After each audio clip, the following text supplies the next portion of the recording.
Good afternoon from the KUOW newsroom. This is Seattle Now. I'm Paige Browning with a roundup of today's top stories. It's Tuesday, January 13th. The state of Washington. Washington has the 9th largest economy in the nation. It dominates space industry manufacturing, and it's building the world's first commercial fusion power plant in Chelan County. Those are lines from Governor Bob Ferguson's State of the State address today in Olympia. In it, he continued to push for a so-called millionaire's tax. Scott Greenstone has more. Ferguson addressed both chambers of the state legislature, pushing for a tax on incomes over $1 million a year. That's an idea the Democratic governor first endorsed last month, but Tuesday, he added something new. Ferguson said part of that proposal should get rid of a tax small businesses pay. If you own a business and you gross $800,000 annually, you have a ton of expenses and currently pay about $4,000 in B&O tax. That small business owner should pay nothing. He's referring to the business and occupation tax. Republicans have proposed reducing those taxes in the past, but said a so-called millionaire's tax would be bad for business. Scott Greenstone, KUOW News. On our Tech Beat today, the first of two AI stories comes from the legislature. More and more people are treating AI chatbots like friends, even therapists. That is raising safety concerns for state officials, especially when it comes to children. Here's Monica Nicholsberg with her report. The governor asked Senator Lisa Wellman to come up with safeguards for AI chatbots that become companions. We have now several actual cases where chatbots are being involved in child suicide. That is the visible part. There are other cases where children are emotionally devastated because of AI. Lawsuits have been brought against a handful of AI companies, claiming their chatbots led to teen mental health crises. If enacted, the bill would create new rules for chatbots that simulate emotional attachments with people. Those chatbots would have to regularly remind users they're robots, not humans. And for minors, there are additional protections, like referring kids to services when they talk about hurting themselves. Monica Nicholsberg, KUOW News. Some communities are pushing back against the AI-driven data center boom. Today, Microsoft announced new commitments to address some of those concerns. We turn to Monica Nicholsberg again for this story. Quincy is a small farming town in central Washington. And this is where your French fries come from. Right next to the data center. Yeah, all of that back there on the back side is Microsoft.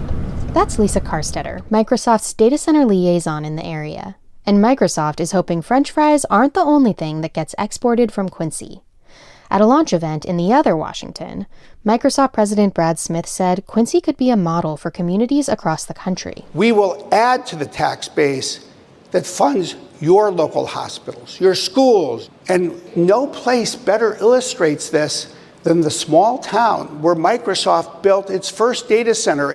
If you want to visit the nicest high school in the state of Washington, you don't go to the neighborhood where Microsoft's headquarters is based.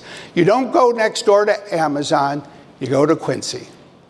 Under the plan, Microsoft pledged not to accept tax breaks for data centers. It'll ask utilities to charge rates high enough to cover its energy use and grid improvements.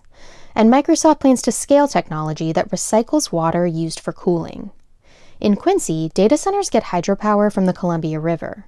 In other places, critics worry the boom will increase our dependence on fossil fuels. Monica Nicholsberg, KUOW News.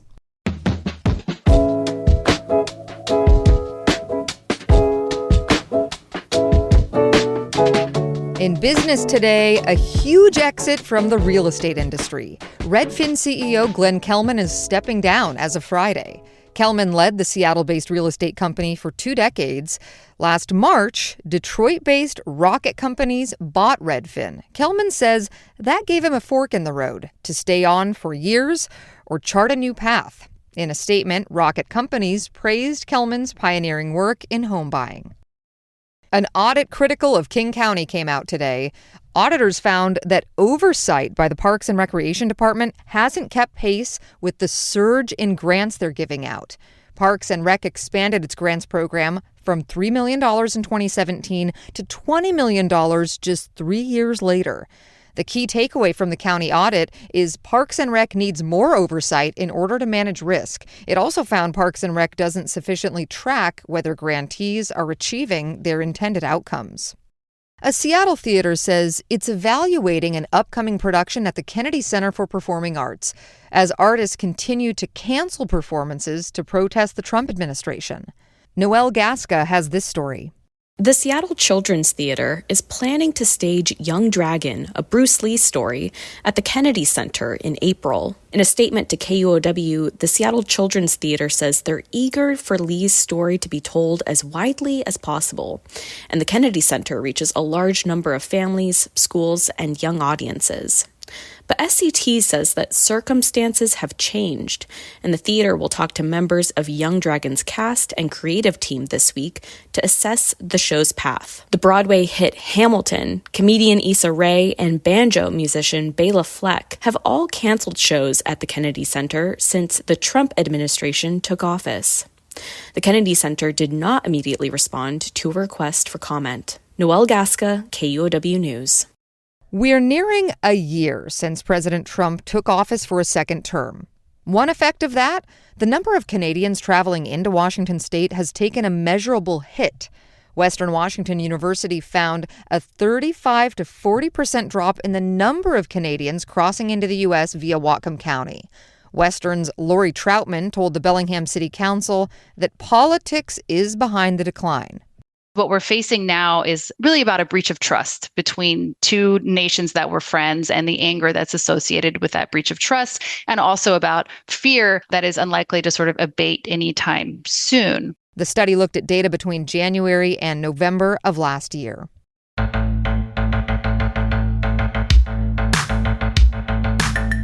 U.S. mailboxes are about to get a bit more kick. One of the newest Forever stamps is going to feature the late Seattleite Bruce Lee. The stamps come out February 18th and depict Lee performing his famous flying kick in front of a yellow backdrop. It'll be released in a ceremony at Seattle's Nippon Con Theater. Seattle plans to bring back a pair of totem poles this spring to Victor Steinbrook Park at the north end of Pike Place Market. Their return was in limbo for a few years over questions about their authenticity. KNKX's Freddie Menares reports. Since the totem poles were installed more than 40 years ago, the wood has cracked and the paint has faded. They are the creation of the late Quinault Pueblo artist Marvin Oliver. So far, one pole has been restored. Marvin Oliver's sister, Marilyn Oliver Bard, has been advocating for their return since they were removed in 2023. Yeah, it makes me very happy. I'm sure my brother would be very pleased. He would be laughing. I can't believe you did this. They look pretty good. Over the last few years, some tribes and city officials raised questions about whether the carvings accurately represent Coast Salish people from the region.